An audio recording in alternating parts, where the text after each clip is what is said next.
Welcome to Politically Georgia from the Atlanta Journal-Constitution. I'm your host, Greg Bluestein. Before we get to our Monday mailbag with Tia Mitchell, we have some breaking news that could reshape the final days of Georgia's Republican Senate runoff. President Trump has endorsed Mike Collins, the congressman. The endorsement comes just 2 days before Tuesday's runoff, and it's a major blow to former football coach Derek Dooley in the high-stakes political gamble that Governor Brian Kemp made when he recruited him into the race. Let's unpack what happened and why it matters. For months, Kemp and his allies have worked behind the scenes to keep Trump on the sidelines. The governor made multiple trips and calls to the White House. Dooley positioned himself as a Trump ally. Their theory was simple. If Donald Trump stayed out, Dooley could unite the Kemp wing of the Republican Party while avoiding a direct confrontation with the president's MAGA base, being the consensus candidate. Instead, Donald Trump chose Mike Collins. In a social media post early Sunday morning, Trump called Collins a warrior and a winner and praised him as the candidate backed by MAGA supporters in Georgia and across the country. The move immediately changes the dynamics of the runoff after early voting is finished, right before the Tuesday election. Collins already finished first in the May primary by about 10 points. Now he has the endorsement that many Republicans believe could effectively close the race. But this contest has always been about more than Collins versus Dooley. It's also about Brian Kemp and the theory of electability in Georgia. After deciding not to run for Senate himself, Kemp invested a huge amount of political capital in recruiting Dooley and campaigning with him all over Georgia. He argued that Republicans needed a political outsider with fewer vulnerabilities against Democratic Senator Jon Ossoff, one of the most formidable incumbents on the ballot. Kemp's pitch was that a typical politician would struggle against Ossoff. A newcomer, he argued, could attract voters far beyond the Republican base. And Kemp knows better than anyone, you've got to win those independent and swing voters and even some former Democrats in order to win in November. Collins offered a different theory. He argues Republicans don't beat Ossoff with an untested outsider. They beat him with a proven conservative fighter. He points to his sponsorship of the Laken-Riley Act, which became the first bill Trump signed in his second term. He points to his immigration record. He argues that results matter more than potential. As Collins put it after advancing to the runoff, quote, "You don't beat Jon Ossoff with no record, you win by having a record of results." And now Collins has Trump's backing behind that message. There's another layer here that I think is particularly interesting.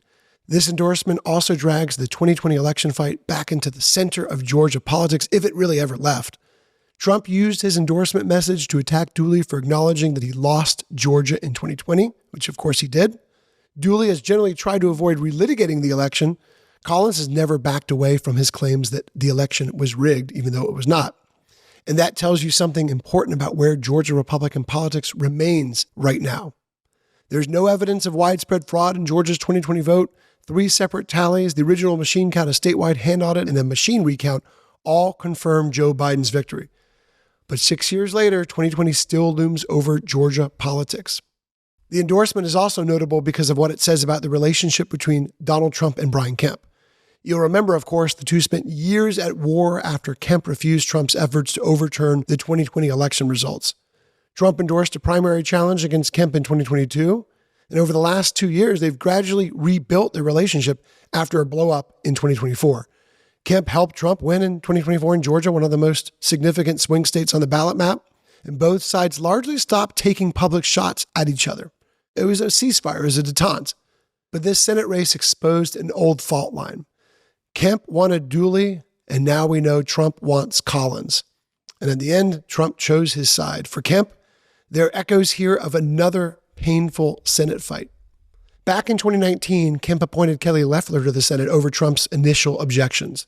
That decision helped spark a bitter Republican clash between Loeffler and Congressman Doug Collins. Trump stayed on the sidelines as that race became a race to the right. Now, years later, Kemp once again finds himself in the middle of a proxy fight between his more mainstream forces and Trump's MAGA forces. This time, the difference is that Trump actually made the move, and it was right before voters head to the polls. So what happens next? We're going to find out Tuesday. If Collins wins, Trump will have demonstrated once again that his endorsement remains one of the most powerful forces in Georgia Republican politics.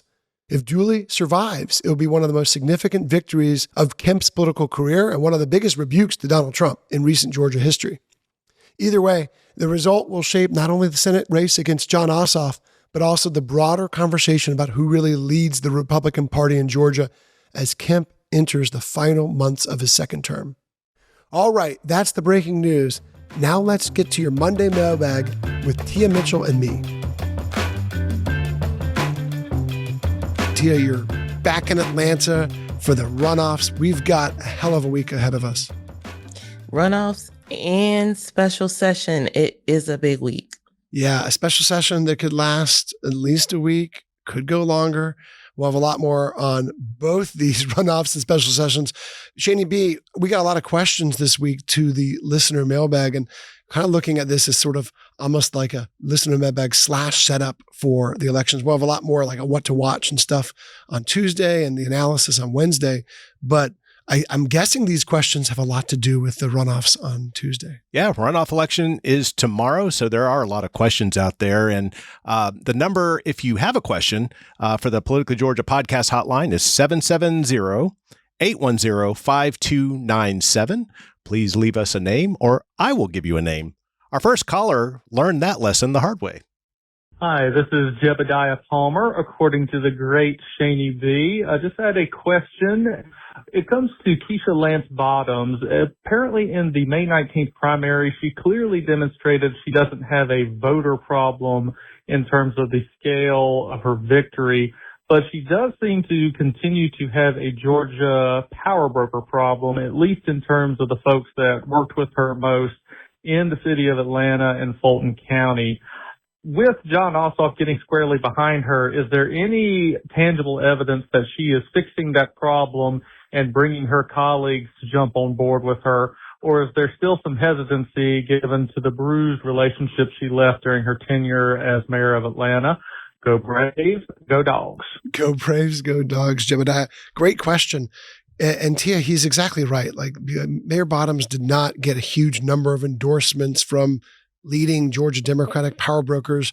It was Jason Estevez who soaked up a lot of those endorsements, and Michael Thurman got a fair number of his own. But she's never been sort of that type of politician. She's never tried to be the sort of insider Democratic establishment favorite. She benefited from Kasim Reed's backing when she ran for mayor herself, but she didn't have a huge number of Democratic old line figures backing her campaign. Now what we're seeing is a lot of falling in line, right? We're seeing Jason Estevez and other candidates saying, hey, we're going to support the ticket. You know, will these endorsements, will the lack of endorsements in the primary phase matter when it all comes down to a November election, when she's standing beside Jon Ossoff, the party's nominee for the U.S. Senate? I don't think so. And I think there's still time for people to come around. Of course, not even I think. We know there's plenty of time for people to come around. The election's not till November. Republicans are still duking it out. But it does appear that Mayor Bottoms has work to do. And we don't know. I mean, I don't want to assume she's not doing that work, I guess is what I want to say. The former colleagues, the progressive activists, some of the grassroots organizations that felt her mayoral administration was heavy-handed. I think they all want to support her. They're not necessarily open to backing a different candidate, but I think Jebediah is getting at enthusiasm, because it's not just about, whether another candidate could get these voters, but will they show up for her? Will they campaign for her? Will they try to turn out the vote for her? And I think that's where she probably has some work to do. But I also think that's where Ossoff helps. Because at the end of the day, once you get people to show up, if they're, you just hope they don't drop off after they vote at the top of the ticket for Senate. And so Democrats overall are going to be trying to make sure that their coalition is together to get out the vote. All of that will benefit Bottoms. Shani B, what else we got? Next is an email from Cullen in Milledgeville. How much capital does Governor Kemp lose with Georgia Republicans if Dooley loses the runoff? Or was Kemp's ability to get Dooley to the runoff sufficient to keep Kemp politically relevant going forward? Great question. I mean, Tia, the governor can't if Derek Dooley loses, right? This becomes it is a lasting piece of his legacy.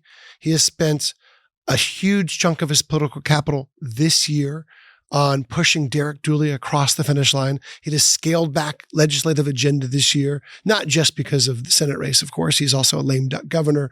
The race to succeed him in the governor's race is well underway and all that. But also he made it very clear that his top political priority this year is Derek Dooley, helping him become the nominee in the Senate race. He has been out on the campaign trail with Derek Dooley constantly. I just caught up with them a couple of days ago. It was like the 7th or 8th campaign stop I've been to with both of them in the last, month. In the last probably 2 weeks. Derek Dooley joked that I could probably say his campaign speech at this point because I've heard it so often, and because they have had such an active campaign schedule. So yeah, if Derek Dooley doesn't win the nomination, it'll be a stain on Governor Kemp's legacy as well. And you have to add to that, of course, his decision to pick Kelly Loeffler as the U.S. Senate appointee to replace Johnny Isakson back in 2019 as well, 2020, because she, of course, also lost her election battle to Senator Warnock. And you have to lump those two together. If Derek Dooley isn't the nominee, it does not beat Mike Collins. Yeah. And I think even if Derek Dooley is the nominee, if he can't beat Ossoff, there's going to still be people who second guess Governor Kemp's decision to kind of find his own candidate and not fall behind Mike Collins or Buddy Carter to have one unity Republican candidate going into this primary season.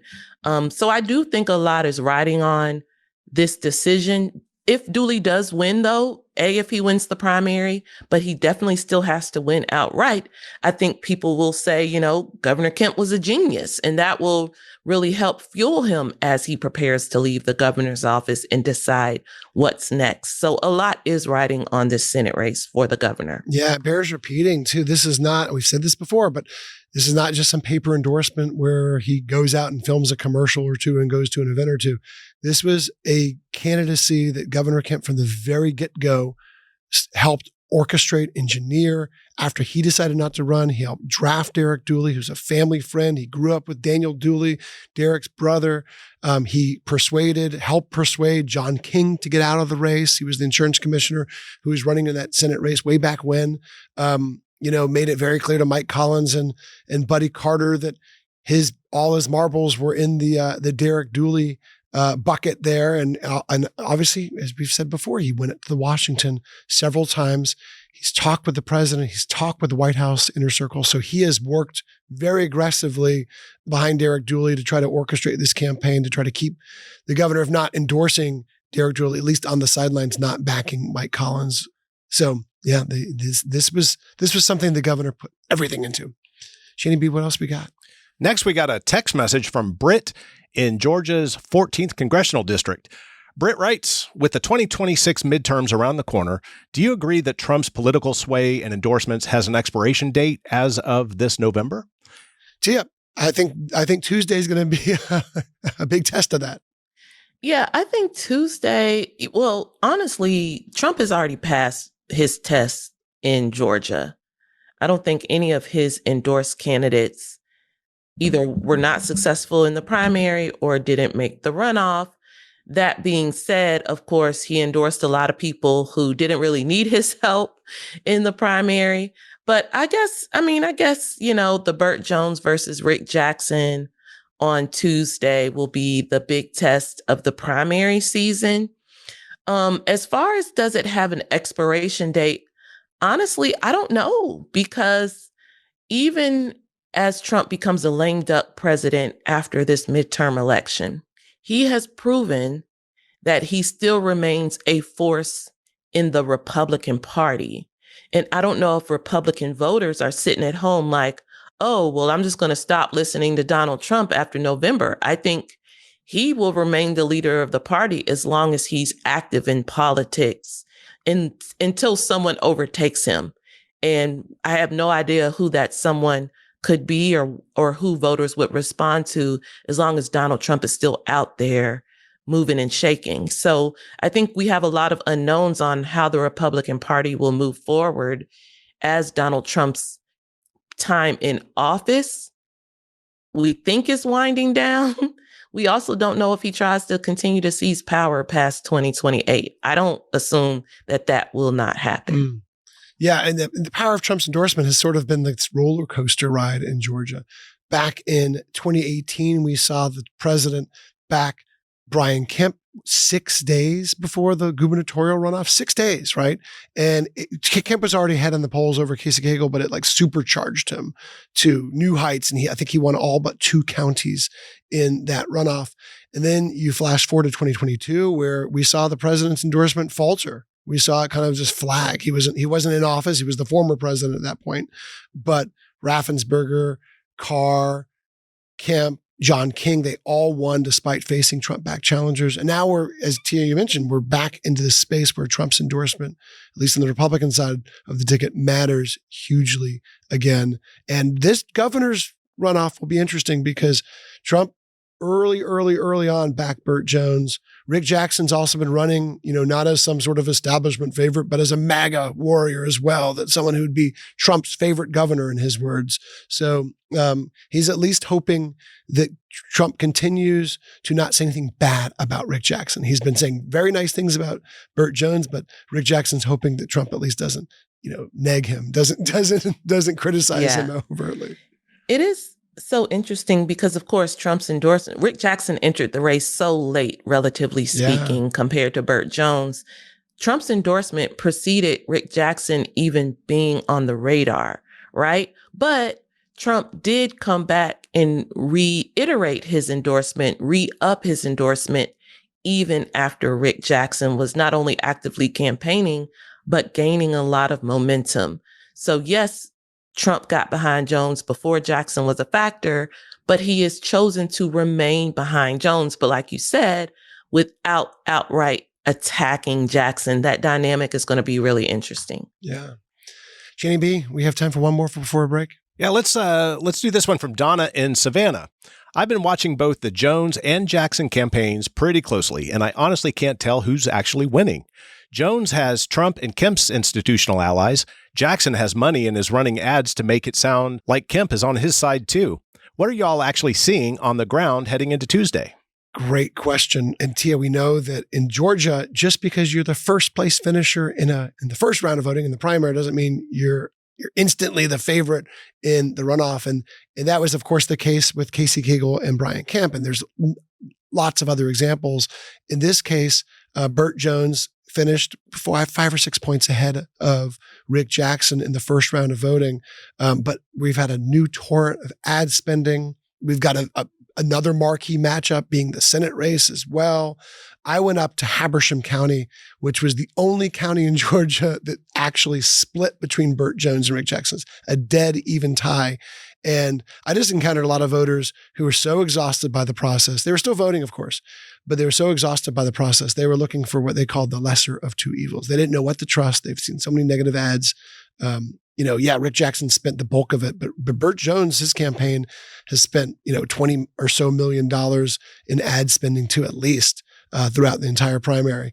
So we're talking $130 to $40 million overall in spending on the gubernatorial race, and the vast majority of it on the Republican side. Yeah, I do think that voters in Georgia are getting to the point where it's not about needing to be introduced to the candidates. Now it's just about deciding who to support and why. And as far as what we're hearing on the ground, of course, I'm just now getting back in Georgia. I was there for the primary, but I do feel like we're trying to figure out where voters who supported either Brad Raffensperger or Chris Carr are going. And, there's not a whole lot of polling. We did not do fresh AJC polling for ahead of the runoff, but there's some stuff out there that both candidates are using to say, oh, look, there are a lot of undecided. But then another candidate is like, oh, look, it looks like people are starting to turn my way. I just think there's not really consistent data out there to determine where voters are going. But I don't know, Greg, if you'll agree, it seems like anecdotally, Rick Jackson believes that people who supported Carr or Raffensperger aren't going to Jones, they're going to him. Yeah, you're right. I mean, look, Chris Carr's endorsed Rick Jackson. Brad Raffensperger is staying on the sidelines, and he certainly would not endorse Burt Jones. They have a long and tortured history, and I couldn't imagine him endorsing Rick Jackson either, given that Rick Jackson entered the race basically calling, he did. He called Brad Raffensperger in a digital ad Judas. So, but Chris Carr, one of the other standard bearers for the establishment, more mainstream wing of the Republican Party in Georgia, he very aggressively, very enthusiastically, I should say, endorsed Rick Jackson. His campaign strategists are now on Rick Jackson's team, at least some of them. He's aired a couple ads. So yeah, that's 25% of the Republican vote. Now, there's no guarantee that 25% even comes out and votes in runoff, of course. But even a sliver of those voters breaking towards Rick Jackson could be decisive. Okay, let's take a quick break. When we come back, who can vote in Georgia's runoff elections, and what about the candidates running for other offices like lieutenant governor? This is Politically Georgia from the Atlanta Journal-Constitution.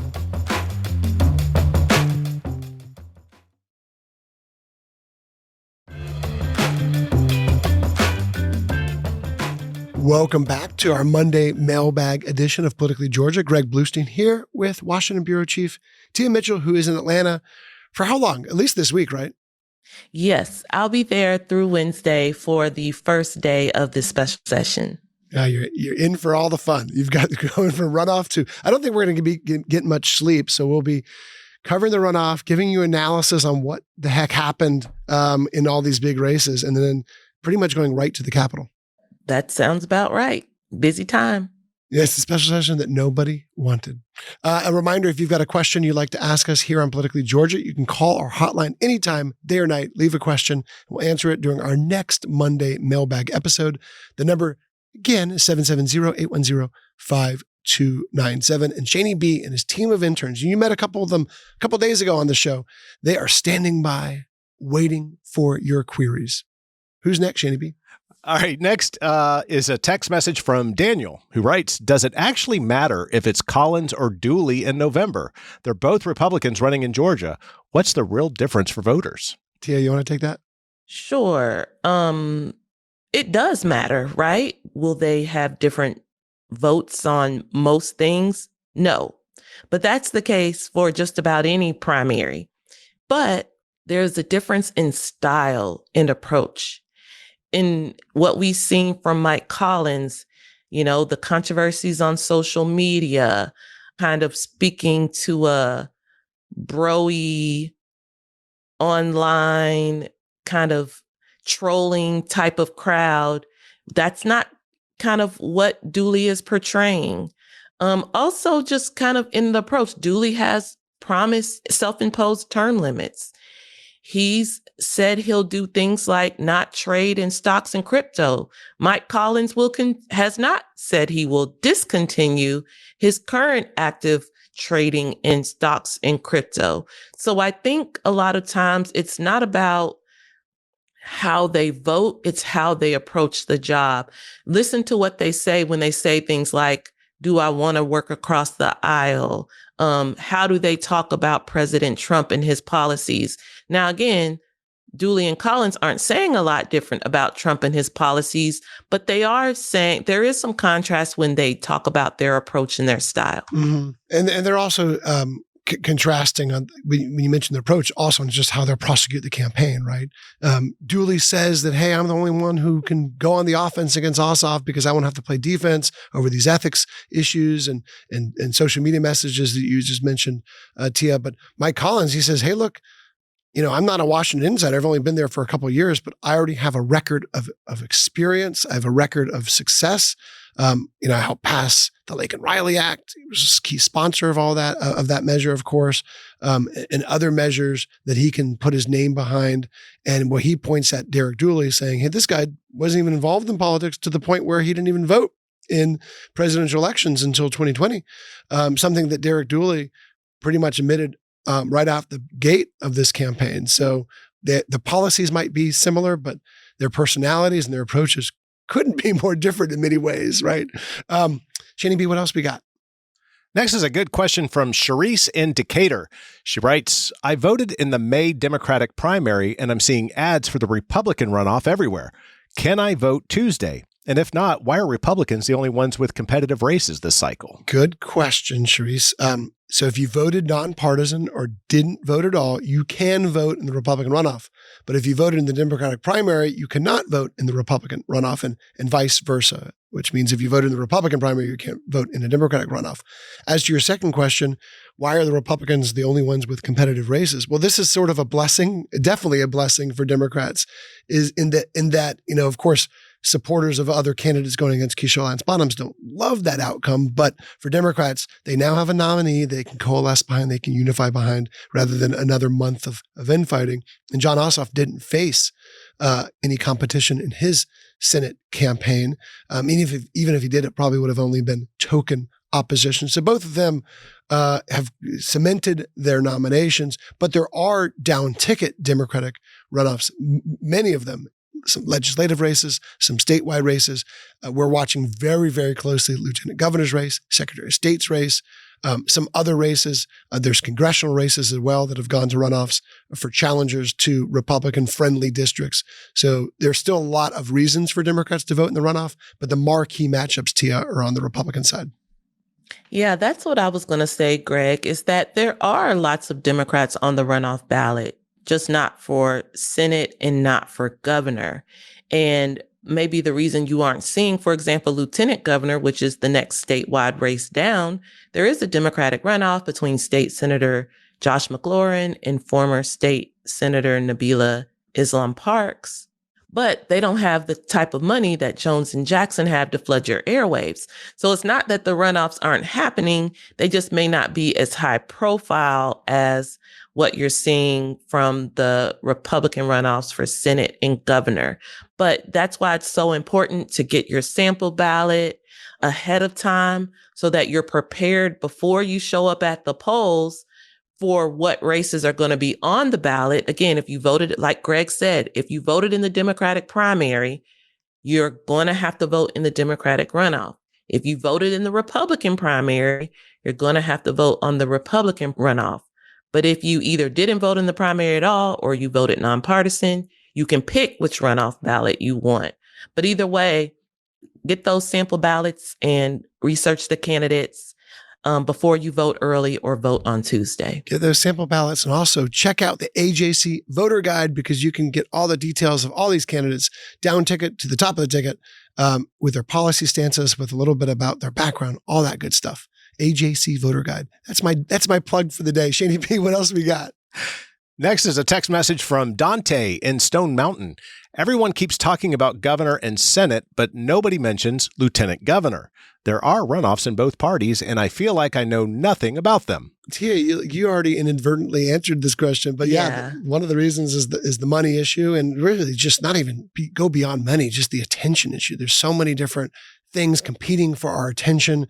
Most Georgians have no idea what a lieutenant governor does. It's one of the most powerful posts in politics in Georgia. It presides over the state Senate, helps set the agenda for the Georgia Senate, without which you can't get anything done. So every major proposal, every big policy in Georgia has to at least have the sign off of the lieutenant governor, because nothing could really pass without whoever sits in that seat's at least imprint on that bill, at least tacit approval, if not full-fledged backing. And we've got two really good races. The Democratic race, as you mentioned, Tia, Nabila Parks, former state senator, just stepped down a few weeks ago.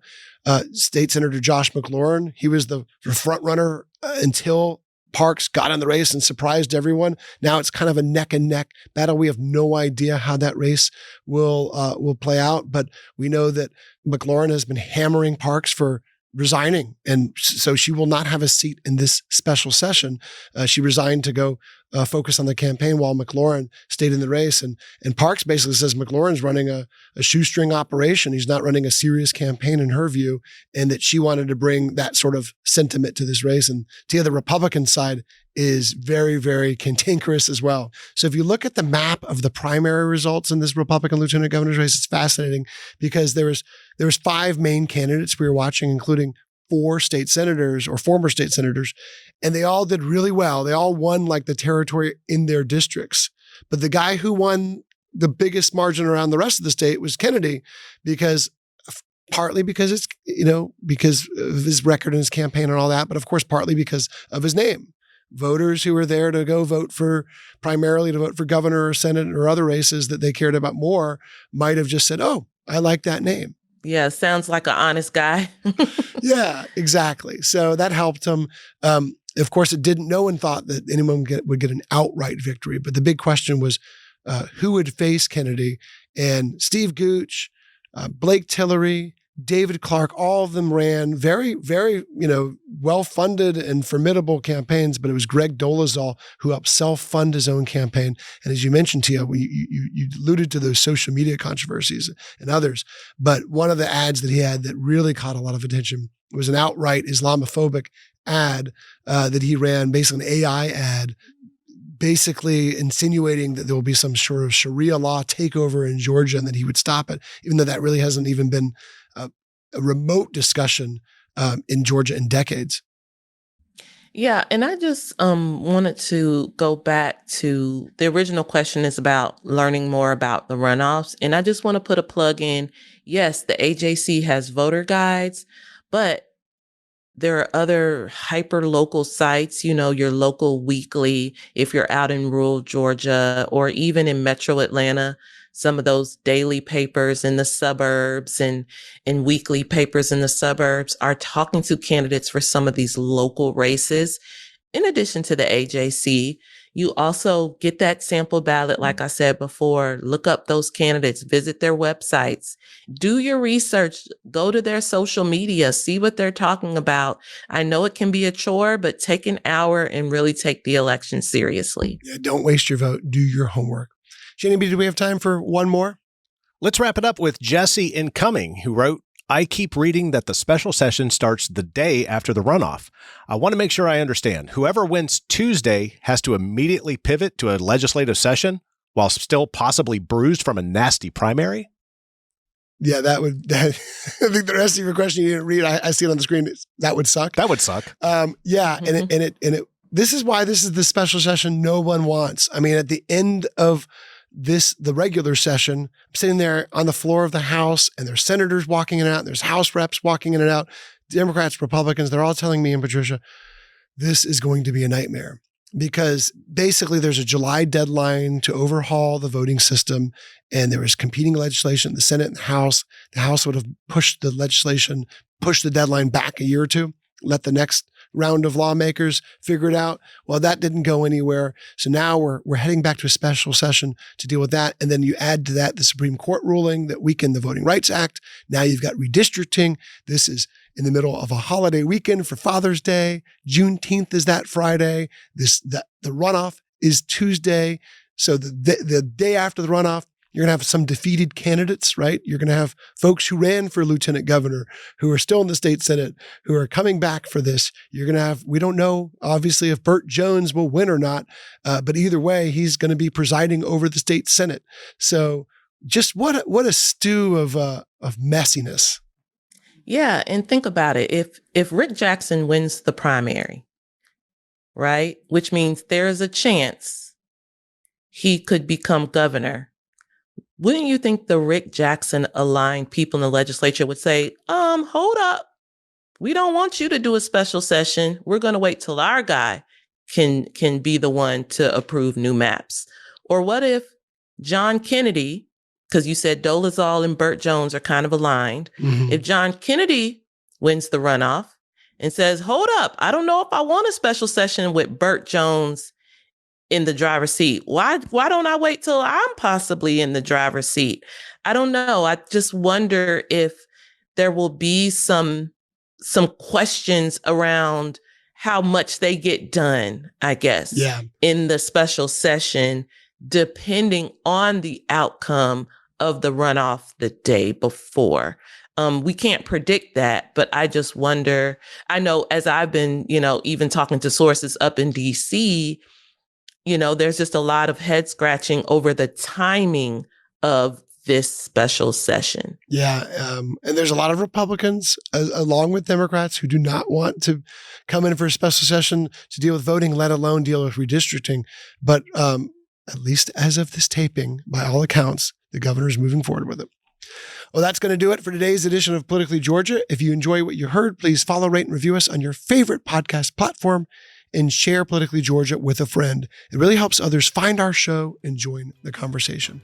We'll talk to you next time on the Politically Georgia podcast from the Atlanta Journal-Constitution. Thanks for listening to the Politically Georgia podcast. Our executive producer is Shane Backler. AJC's head of audio is Sam Stamler. Production support from our partners at Goat Rodeo, including Kara Schillen, Hazel Hoffman, and Max Johnston. For more of our political coverage, visit ajc.com/politicallygeorgia, and we invite you to support local journalism by subscribing to the AJC. Join us again next time on the Politically Georgia podcast from the Atlanta Journal-Constitution.